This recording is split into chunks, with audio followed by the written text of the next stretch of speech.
सुप्रभातम बच्चों, आप कैसे हैं सभी। उम्मीद करता हूं आप बिल्कुल स्वस्थ मस्त और व्यस्त होंगे। आज का जो वीडियो है वो स्वर संधि का अंतिम पार्ट समझ लें या स्वर संधि को समाप्त कर रहा हूं। पांचों भागों को एक ही वीडियो में आपको समझा रहा हूं। आपको क्विक रिवीजन में इसकी करवाऊंगा। कुछ शॉर्ट सी बातें जो ट्रिक टाइप में हो सकती हैं, लेकिन ट्रिक मैं बताता तो नहीं हूं। लेकिन आज कईयों की मेरे पास सिफारिश भी आई थी कि थोड़ा सा ट्रिक में भी बता दो। चलिए मैं इसकी ट्रिक भी आपको बताऊंगा, लॉकडाउन से जोड़ करके भी बताऊंगा। और सामान्य सी बातें हैं, 15 से 16 मिनट की ये वीडियो कोशिश करूंगा। इसी 15-20 मिनट में मैं पूरी स्वर संधि को कवर कर दूंगा। तो आइए चलते हैं हम स्वर संधि की तरफ। हमारी स्वर संधि का हमारा जो टॉपिक था एक बार मैं बता दूं। स्वर संधि में था क्या? स्वर संधि में स्वर का और स्वर से मेल होने पर विकार हुआ था।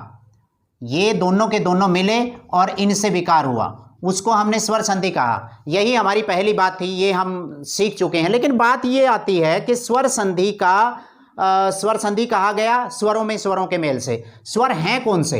एक बार देखा जाए तो स्वर थे कौन से? शुरू होती है आपकी अ से, अ आ, ई उ और री। मैं हिंदी के स्वर ले रहा हूं एक बार। उसके बाद ए, आई,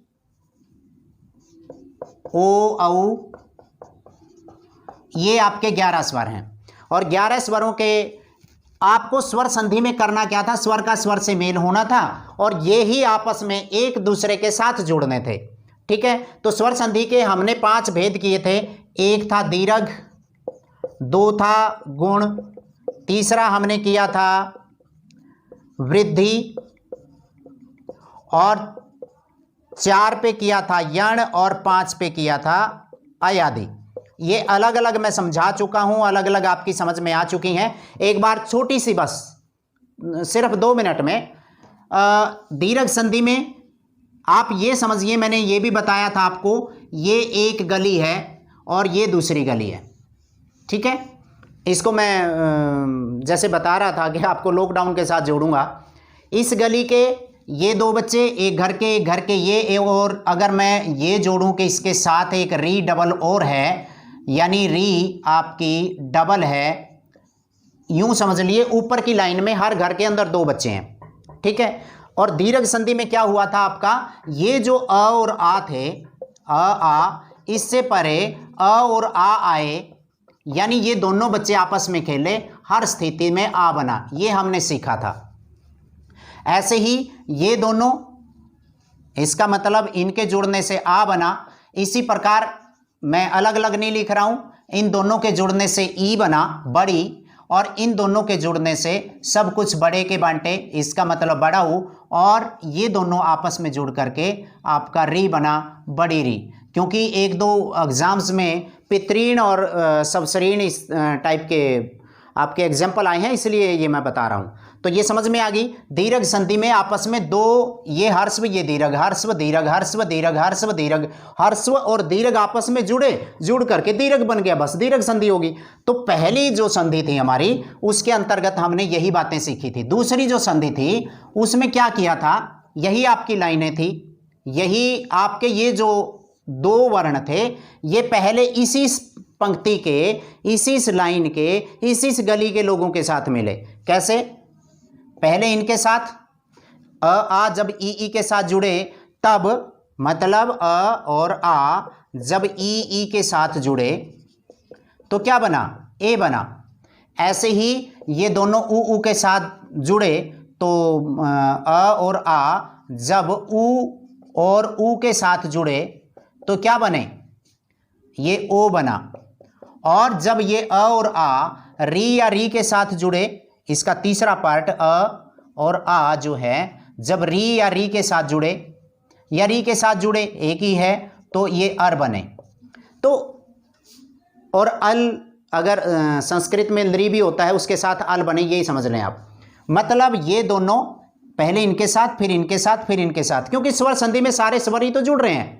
हमने पहले सिंगल आपस में छोटा और बड़ा जोड़ लिए, फिर इस लाइन के लोगों के साथ जोड़ लिए, और उसके बाद ये दोनों तीसरे नंबर पे आई वृद्धि, ये दोनों पहले इन दोनों के साथ और फिर इनके साथ, मैंने ऐसा समझाया भी है। इसका मतलब अ और आ किसके साथ जुड़े, देखिए ए आई के साथ, ए और आई के साथ जब जुड़े तो हर स्थिति में आई बनी, और अ और आ जब ओ और औ के साथ जुड़े तो क्या बना, उससे औ बना। ये बात समझ में आ गई सभी को, यही बात थी, सिंपल। तो इसका मतलब ये आपकी वृद्धि हुई। उसके बाद हुआ क्या, आपके जो ये थे पहली पंक्ति के जितने भी लोग थे, पहली पंक्ति का मतलब ये पहली पंक्ति में ये है, इनको छोड़ करके, और ये हैं, ये तीनों के तीनों किसी के साथ भी जा जुड़े, किसी के साथ भी। किसी के साथ का मतलब जब आपका ई और ई अन्य के साथ जुड़ा, अन्य स्वर के साथ जुड़े, तब ये ई और ई ये में चेंज हुई। जब ऊ और ऊ ये दोनों अन्य के साथ जुड़े तो ये ऊ और ऊ वह बने, और जब ये री आपका या बड़ी री समझ लें, ये दोनों अन्य के साथ जुड़े तो ये री और री आपका र बना।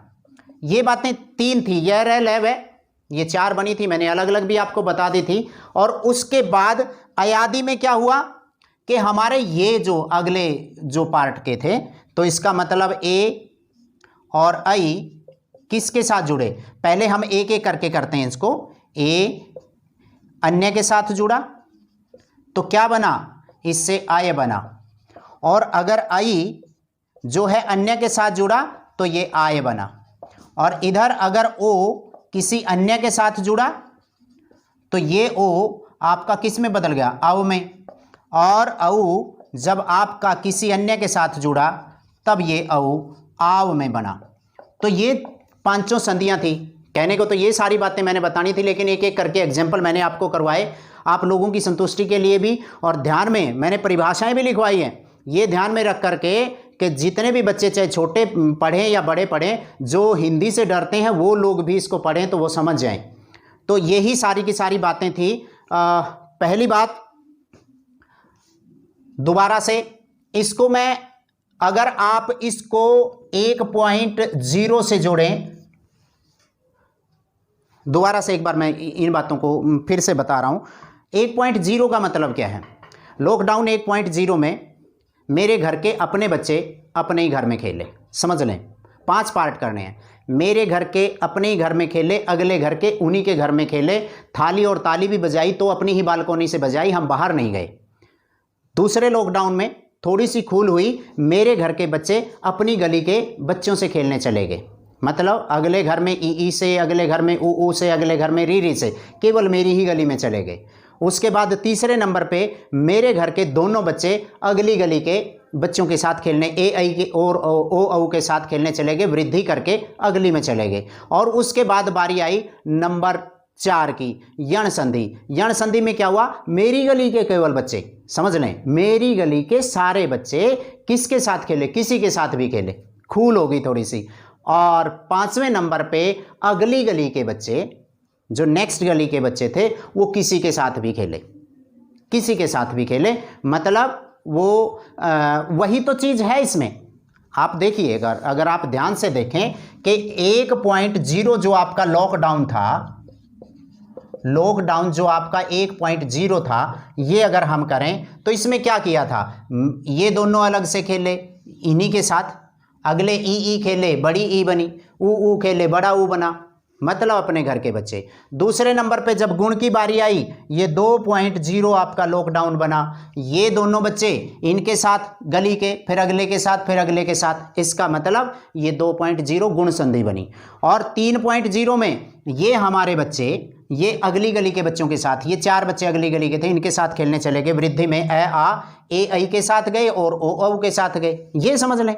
और 5वीं जो चौथा नंबर था आपका यण संधि, हमारे जो ये बच्चे थे, ये गली के बच्चे हैं, ये तो हमारे थे ही, ये किसी के साथ भी, हमारे वालों के साथ भी खेल गए, आगे वालों के साथ भी खेल गए, इसका मतलब नंबर 4.0, इसका मतलब चौथा लॉकडाउन। अब वर्तमान में 5वां चला हुआ है, 5वें में क्या कर दिया, सारे ही खोल दिए, इसका मतलब जो अगली गली वाले भी खोल दिए, अगली गली वाले इनके साथ भी खेल गए, इनके साथ भी खेल गए, इनके साथ भी खेल गए, इनके साथ भी खेल गए, इसका मतलब किसी के साथ भी। तो यही तो चीज़ें थी लॉकडाउन 1.0 में। घर के 2 बच्चे, बड़ा जीता। अगले घर के 2 बच्चे, बड़ा जीता। अगले घर के 2 बच्चे, बड़ा जीता। इसका मतलब वही आपस में खेले। और 2.0 में क्या किया, वही जो बच्चे थे मेरे वाले दोनों बच्चे केवल गली के बच्चों के साथ, मतलब वो ई के साथ, ऊ के साथ, री के साथ, और वृद्धि संधि में वृद्धि करके अगली गली में चले गए। इसका मतलब ये दोनों बच्चे इनके साथ जुड़े और उनसे क्या बना, पूरी डिटेल में भाई बता चुका हूँ। ये सिर्फ रिवीजन करवा रहा हूँ, क्विक रिवीजन है। और उसके बाद नंबर 4 पे यण में ये ई, ऊ, री, यही सारे लोग किसी के साथ भी खेले, सब खोल दिए, मतलब और थोड़ी सी खूल दे दी। और वर्तमान में तो सारी खूल है, अगली गली वालों को भी खूल दे दी। यही 5 बातें आपने इस तरीके से अगर आप याद करना चाहेंगे, लॉकडाउन के साथ जोड़ करके भी आप याद कर सकते हैं। और बहुत सारे तरीके हैं, इनसे भी बहुत आसान हम करवा सकते हैं कि, लेकिन वर्तमान साहित्य समाज का दर्पण होता है, तो अब वर्तमान में जो स्थिति चली हुई है उसी को मैंने इसके साथ जोड़ दिया। तो उम्मीद करता हूँ ये सारी बातें आपको समझ में आई होंगी। और अब मैं इन सारी चीज़ों को एक बार साफ कर रहा हूँ, क्योंकि क्विक रिवीजन करवा रहा हूँ। और क्विक रिवीजन में आपको करना क्या है, मैं संधि में ये सारे स्वर हमने जोड़े, स्वर संधि आपकी कवर होगी। पहले नंबर पे एक बार नंबर 1 पे मैं इनको क्लियर कर रहा हूँ। आपकी दीर्घ संधि का क्या होना चाहिए, दीर्घ स्वर संधि में एक बार चेक करें। मैं इनके सारे के शॉर्टकट लिख रहा हूं जल्दी। अगर हो सकता है आपको किसी परीक्षा में बैठे हो, समय कम बच जाए, आपको फटाक से 4 ऑप्शंस में से एक बार एक करना है, क्योंकि 10वीं और 11वीं के बच्चों के भी 4-4 ऑप्शन वाले सवाल आते हैं, 16-16 नंबर के, और बड़े बच्चों को तो आता ही है प्रतियोगी परीक्षा वाले। तो कई बार क्या होता है कि पेपर छीना जा रहा है और आपको फटाक से आंसर लगाना है, तब आपने ऐसा करना है। वैसे तो मैं कभी नहीं कहता कि आप ट्रिक याद कीजिए, लेकिन ट्रिक तब आपकी काम करती है जब आपके पास समय कम हो। तो आइए एक बार ट्रिक में दीर्घ की बताऊंगा, दूसरे नंबर पे गुण की बताऊंगा, गुण संधि की क्या ट्रिक होनी चाहिए, तीसरे नंबर पे, नंबर 3 पे वृद्धि संधि की क्या ट्रिक होनी चाहिए, नंबर 4 पे यण संधि की क्या ट्रिक होनी चाहिए, नंबर 5 पे अयादि संधि की क्या ट्रिक होनी चाहिए। ये पांचों की ट्रिक बता रहा हूँ, और ये ट्रिक आपको काम करेंगी भी और मैं बताऊंगा भी, लेकिन 100% ट्रिक काम नहीं किया करती भाई, ये समझ लें। ये तभी आपने यूज करनी है कि जब आपके पास समय कम हो। पहली बात, दीर्घ संधि में आपको पता है हर चीज बड़े के नाम आती है, और पहली लाइन के बड़े का नाम बड़ी ई, बड़ा आ, बड़ी ई, और ये बड़ा ऊ और बड़ी री। जहां पर भी आपको जोड़ वाली जगह पे, जोड़ का मतलब संधि होता है, और कई बार क्या होता है कि आपको चेक करनी है जोड़ वाली जगह पे। कैसे जोड़ वाली, कैसे, मान लिया हमने यहां से लेकर के कहीं तक डोरी पहुंचानी है, कोई भी लाइट पहुंचानी है, और वहां लाइट पहुंच गई और बीच में जाते जाते वहां तक लाइट फिर बीच में गड़बड़ कर गई, तो हम क्या कहते हैं, एक बार चेक कर, वहां से भी देख ली, ठीक थी, वहां पहुंची नहीं। इसका मतलब हम ये कहते हैं कि बीच में इस डोरी के जो ये तार है, आपकी वायर है, उसके बीच में जोड़ को चेक करो। एक बार जोड़ को चेक करते हैं ना, तो इसका मतलब आपको जोड़ को ही चेक करना है। आपको देखना है कि एक संधि आ गई आपको दयानंद। अब दयानंद में आपको ये देखना है, इसमें केवल यहां पर विशेष कुछ बात दिखाई दे रही है कि आ है और आ यहां था, फिर आप इसको जोड़ को चेक करें हैं, एक बार देख लें कि ये तो दया प्लस आनंद से जोड़ करके बना है। अरे दया प्लस आनंद, आ और आ जुड़ करके आ बन गया। इसका मतलब आपसे पूछा गया नदीश में संधि कौन सी है, तो यहां पर बड़ी ई आप अगर आपको नजर आती है। लघुतम में संधि कौन सी है, अगर आपको पूछा जाता है लघुतम, तो यहां पर क्या है, बड़ा ऊ। पितृण में आपसे संधि पूछी जाती है, तो पितृण में संधि पूछी जाती है, तो यहां बड़ी री। जहां पर भी आपको, लेकिन जब आप इसको पितृ प्लस ऋण ऐसे तोड़ करके देखोगे, तो इसका मतलब ये री किसका बना है, ये जोड़ वाली जगह पे बना है। तो इसका मतलब जहां आपको आ की, बड़ी ई की, बड़ा ऊ की और री की, बड़ी री की मात्रा नजर आए, तो इसका मतलब समझ लीजिए वहां पर आपकी क्या है, वहां दीर्घ संधि के चांसेस ज्यादा हैं। हालांकि ऐसा नहीं है कि कहीं पर दीर्घ संधि और होगी नहीं, होती है। लेकिन दूसरे नंबर पे गुण, गुण स्वर संधि की पहली बात तो इस तरीके से अगर हम ये देखें तो एक मात्रा ये आती है, दूसरे नंबर पे ये मात्रा आपकी यहां पर आती है, और तीसरे नंबर पे ऊपर की ही ये मात्रा रहती है। 99% यही रहती है, क्योंकि उसके बाद जो स्वर था वो तो अगले में चला जाता है, उसको पूरा कर देता है, और बाकी की जो बच जाती है ये रेफ बचती है, जिसको आपको आधी रे भी कहते हैं, स्वर रहित रे भी कहते हैं। तो ये बचती है। इसका मतलब आपकी ये 3 बातें आपने याद रखनी है। अब इसके अलावा भी मैंने वहाँ पर भी आपको कुछ बातें बताई थी कि आपने 3 बातें कई बार बच्चे याद रखते हैं। नरेश, यहाँ मेरे नाम से याद कर लेते हैं कुछ लोग। सूर्योदय, मैंने एक बात बताई थी, सूर्योदय। और तीसरे नंबर पे बताई थी मान लिया देवरसी, समझ लें एक बार। और ऋतु।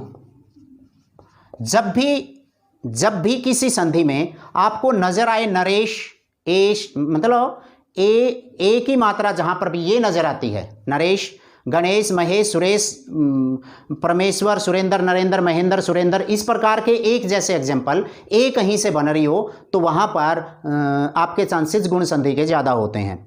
मान लिया एकदम से आपके पास 4 एग्जाम्पल आ गए, एक आ गया दयानंद, एक आ गया भावुक, एक आ गया आपका अत्यधिक, और एक आ गया महेंद्र। तो आपको ये देखना है कि वहाँ पर अच्छा नरेंद्र, महेंद्र, सुरेंद्र, गजेंद्र, ये सारे के सारे गुण संधि के एग्जाम्पल है। नरेश से नरेश, महेश, सुरेश, गणेश, इस प्रकार से भी आप इसको याद कर सकते हैं। एक ही मात्रा उसमें बनती है, आके परे ई आने पर ए बनता है। ये बात आप लोगों ने सीखी होगी। तो इसका मतलब नरेश से आप ये याद कर सकते हैं कि अच्छा ऐसा ऐसा एग्जाम्पल है। जैसे ऋषिकेश आया था पिछली बार, इसमें कौन सी संधि है? पिछली बार एक एग्जाम्पल आया था कठोपनिषद, ओ जिसमें बन रहा हो, सूर्योदय, ए और उ जुड़ करके ओ बन रहा हो। इसका मतलब यहां पर ओ की मात्रा जहां पर भी नजर आती है आपको, फिर आप जोड़ चेक कीजिए और जोड़ में अलग अलग करके देखेंगे, ए और उ जुड़ करके जहां ओ बन रहा हो वहां पर आपकी गुण संधि होती है। देवरसी, एक पार्ट में अगर संधि विच्छेद किया हुआ, एक पार्ट में एक तरफ अगर ऋषि, ऋतु, ये 2 शब्द आपको नजर आ जाएं तो 99% वहां पर चांसेस होते हैं कि वो आपका किसका है, वो गुण संधि का है। देव जमा ऋषि, राजन प्लस ऋषि, ऐसे ही आपका वर्षा जमा ऋतु।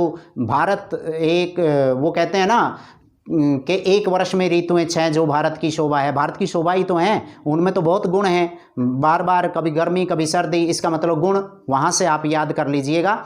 और रसी ऊपर आपको मिलता है। उसके बाद बारी आती है वृद्धि संधि की। 2 मात्राएं इसमें मिलती हैं, लेकिन एक बात ध्यान रखनी है, 2 मात्राएं ये ऐ की और औ की, जिसमें 2 मात्राएं हो वहां पर गुण संधि के चांसेस होते हैं, लेकिन 100% नहीं होते।